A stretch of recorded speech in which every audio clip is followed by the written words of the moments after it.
Hey guys, welcome to this latest episode of the program. We're talking game one of the NBA Finals between the Knicks and the San Antonio Spurs. The Knicks going still game one of the finals in San Antonio, 105 to 95. And we're also talking about the major trades that have occurred in the NFL with Myles Garrett and AJ Brown finding new homes. We're starting with the game one of the finals, like I was saying, and the Knicks going into the Spurs arena and winning game one with an amazing performance again from Jalen Brunson, who started the game pretty cold, not really making his shots, then get a scare with his knee after a fall from Harrison Barnes and also an ankle twist there. Hopefully he's okay and can play for the rest of the series. But then came to life right after the halftime, came back into the third and the fourth quarter with some really great performances and finishes with 30 points, really aggressive, 12 of 31 from the field and just two for 9 from the 3-point line. But really good performance by Jalen Brunson, not super efficient, but was still able to find a way to wheel his team to victory with a tremendous performance also by Josh Hart, who hasn't really been efficient offensively, didn't take a lot of shots either, but was crucial from the on the glass with 15 rebounds, 6 assists, and 4 steals. Great defensive performance by Josh Hart, and a very good performance by Karl-Anthony Towns also, who finishes with 18 points, 12 rebounds, and a very good job that he did on Wemby, not only defensively but also offensively, where he wasn't afraid of going at him, driving to the basket and trying to make some buckets. And he was able to make some crucial ones to keep the Knicks in the game after the Spurs took a 14-point lead in this game. OG Anunoby also came in clutch with 2 crucial 3-point shots, finishes the game with 17 points, and also really good job on his end defensively. They got some good help from Landry Shamet also coming off the bench with 3 shots, 3 threes, and finishing up with 13 points. He was also pretty good with his cuts, actions, cutting to the basket and making some baskets even from the mid-range and all that. Very good performance also by Mitchell Robinson on Wemby. The issue that the Spurs are getting here is really that the double bigs, the 2 bigs that the Knicks have in Mitchell Robinson and Karl-Anthony Towns are really strong dudes. And that's going to be a problem for Wemby in this series, because he's going to have to work way harder to be able to get his buckets, because these guys have like bigger frames than him and he's not able to post them up. He hasn't developed a post game like that yet. Good performances by Deuce McBride also.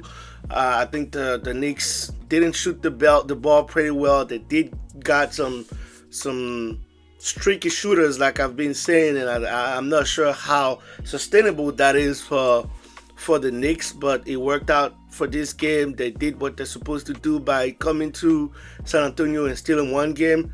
Now they reclaim home court advantage, and that's a good thing for them. A series in the playoff always starts with a win on the road, so they did what they're supposed to do. San Antonio now has a must-win game 2 on the hand. We'll see how they react to the pressure and to pretty much having their back against the wall in some ways already in this game too. I was really surprised by one adjustment that Mitch Johnson did in this series by giving Carter Bryant minutes to Harrison Barnes. He was one of the first guys off the bench with Dylan Harper throughout the OKC series and even the Minnesota series, and for some weird reason, I'm not really sure, he only played 4 minutes this game, and Harrison Barnes played about 12 and didn't really give them much, especially from the 3-point line, while you at least have not only the defensive ability from Carter Bryant, but a bigger size for guys like OG Anunoby on defense, or even being able to guard Jalen Brunson at some point. I know he's a rookie. I know he could make some stupid fouls sometimes, but I think he deserves those minutes because he's more athletic than Harrison Barnes, being able to cut and get some dunks and some really good plays defensively, and even the offensive rebounds also on the Spurs end. So I believe Mitch Johnson should definitely be given more minutes to Carter Bryant in this series and not really change the rotation like he did in this game. Dylan Harper gave them great minutes from the bench, 16 points, 8 rebounds. I think he's gonna need more minutes, especially if De'Aaron Fox continues to struggle. I'm not sure if the ankle issue is still bothering him, but he hasn't had a great playoff series at all. And today was another display of a pretty putrid performance by him. 38 minutes, 7 points, 4 rebounds, 3 of 13 from the field, 0 for 4 from the 3-point line. That's not acceptable. He's going to have to give you more, or they're going to have to give more minutes to Dylan Harper in this series. They're going to need points from the guards, whether it's Stephon Castle, who finished the game with 17 points, Dylan Harper, but also De'Aaron Fox, especially because Wemby, I think, is going to have a more challenging series because of the bigs and the issues that they can present to him. So they're going to need those buckets from the guards. Wemby is going to have to play way more in the paint. I've been saying this in the past series. The best thing that Wemby can do to these guys is like try to play away from the basket. That's just easier to defend on them. That's what they want him to do. So he's going to have to establish himself in the paint. It doesn't necessarily have to post them up, but just by getting closer to the basket, as we've seen in the third and the fourth quarter of this game, he was able to, get some offensive rebounds even when the shots are not falling. And he finishes the game with 26 points, 6 of 21 from the field, 2 of 9 from 3.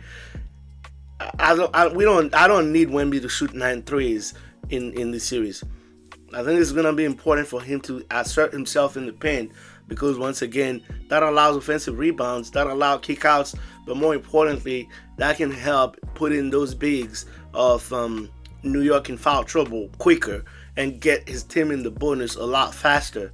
So I think those will probably be some adjustments that Mitch Johnson is probably going to do in game 2.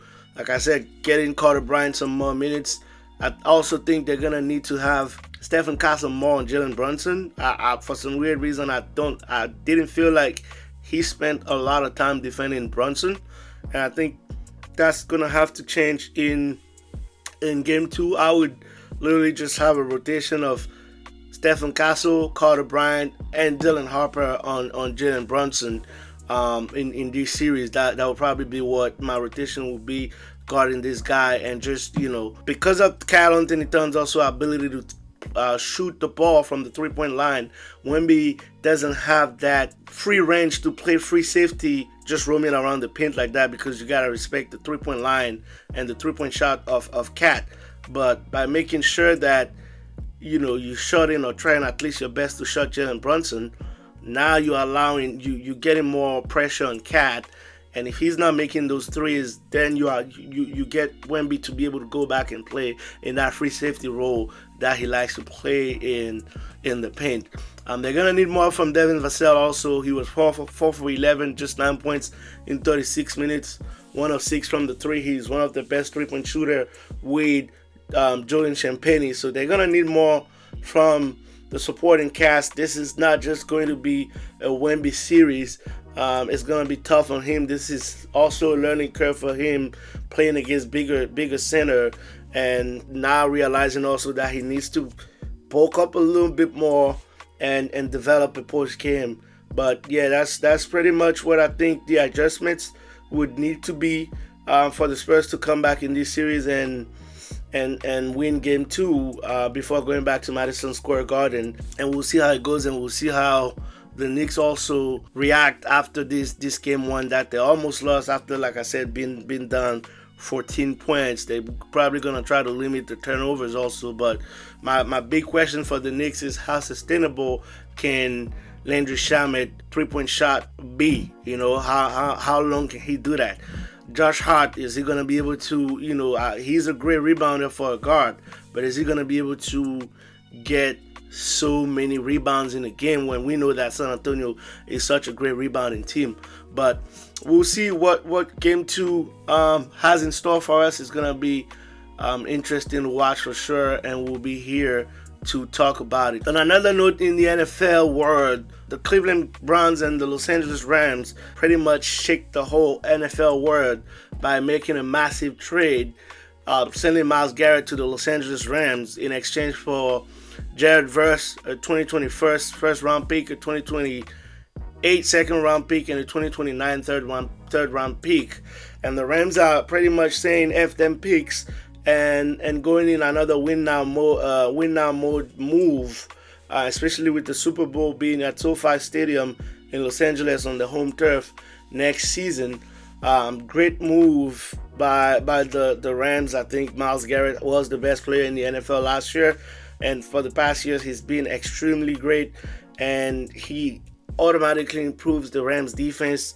And they had some other additions also with McDuffie from Kansas City Chiefs that they traded for earlier this season, and also Watson that they got. So they got 2 very good corner, and now you get a player of Myles Garrett caliber that you add to that D-line from the Rams, paired up with the amazing offense that they already had with Puka Nacua, Kyron Williams, Matthew Stafford commanding all this thing, and Devontae Adams and all these tight ends that they also have when they're playing in 12 and 13 personnel.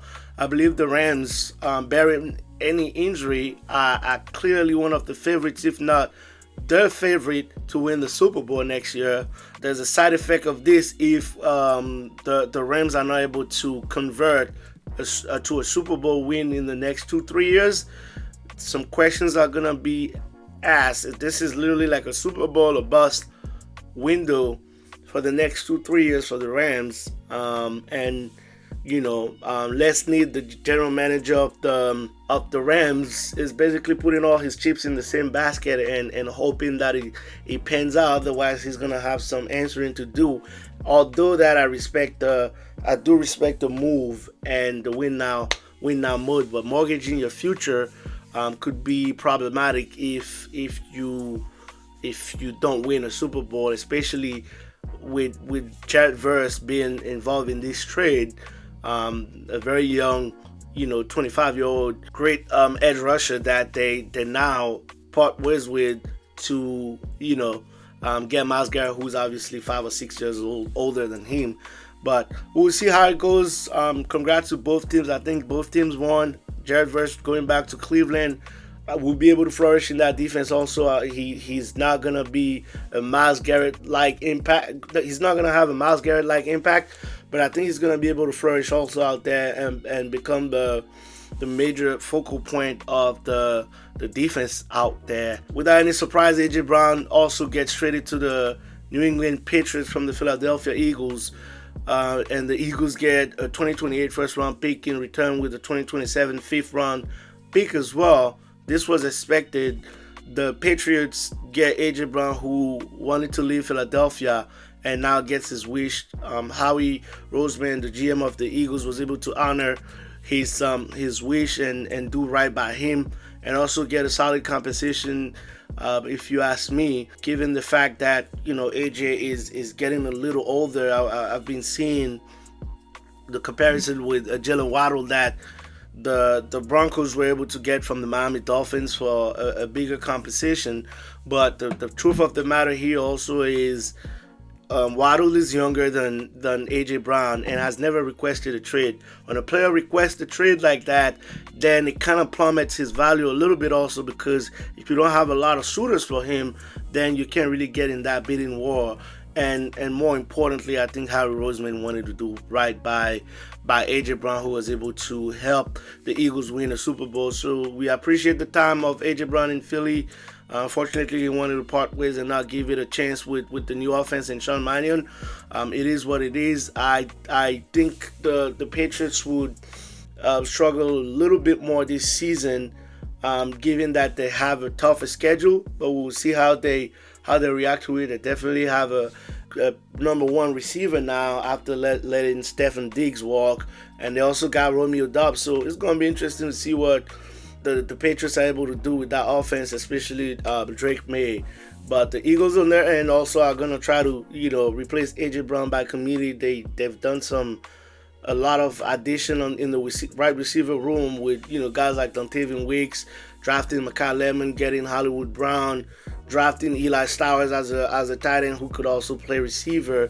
Devontae Smith is obviously going to be a number one receiver now, and they're just going to try to replace that production from AJ Brown with by a committee pretty much, and spreading the ball a lot more out there. But two fascinating trades that we'll see what impacts they have on each team's involved in the trade during this upcoming NFL season, and we'll be here to talk about it. That's pretty much all I have for this episode. Once again, subscribe to the channel, like the videos, share them within your community, and yeah, I'll catch you guys at the next episode. Ciao.